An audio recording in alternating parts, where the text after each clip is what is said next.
السلام علیکم۔ راشد سہارا روز نامے کا اداریہ سنیے گا۔ امرت کال کا زہر۔ وزیر اعظم نریندر مودی کے مطابق فی زمانہ ہندوستان امرت کال سے گزرتے ہوئے ترقی، خوشحالی اور استحکام کی نئی بلندیوں کو چھو رہا ہے۔ جدید سائنس اور ٹیکنالوجی سے لیس ملک عزیز میں غربت و افلاس قصہ پارینہ ہو چکے ہیں۔ ملک بھر میں 500 سے زائد شہر بالخصوص امرت شہر قرار دیے گئے ہیں، اور دعویٰ کیا گیا ہے کہ ان شہروں میں زندگی کی تمام جدید سہولیات میسر ہیں۔ لیکن دوسری جانب دل فگار حقیقت یہ ہے کہ ہم ابھی تک انسانی گندگی کو صاف کرنے کے لیے کوئی باوقار ٹیکنالوجی دریافت نہیں کر پائے ہیں۔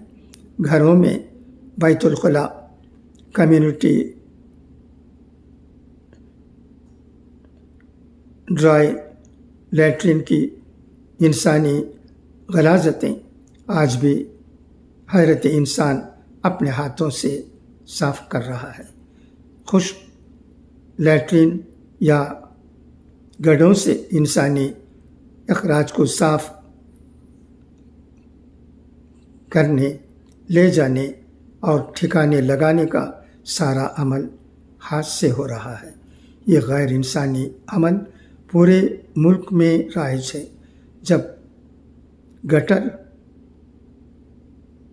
سیوریج، گندی نالیاں اور مین ہول بند ہوتے ہیں تو ان کی صفائی کی توقع بھی انسانوں سے ہی کی جاتی ہے کہ وہ ان میں داخل ہوں گے اور بند کو صاف کریں گے۔ یہ کام نہ صرف لوگوں کو مکمل طور پر گٹر کے پانی میں ڈبونے پر مجبور کرتا ہے، بلکہ اکثر اس کام میں مصروف افراد زہریلی گیسوں میں سانس لینے سے مر جاتے ہیں۔ صفائی کارکنوں کو یہ جانتے ہوئے بھی گٹر اور مائن ہولز میں اتارا جاتا ہے کہ وہاں سے خارج ہونے والی زہریلی گیسیں ان کی موت کا سبب بن جاتی ہیں، لیکن حکام اس پر توجہ نہیں دیتے اور صفائی کارکنوں کو حفاظتی اقدام یا گیس سے بچانے کے لیے نقاب فراہم کیے بغیر جبراً موت کے منہ میں دھکیل رہے ہیں۔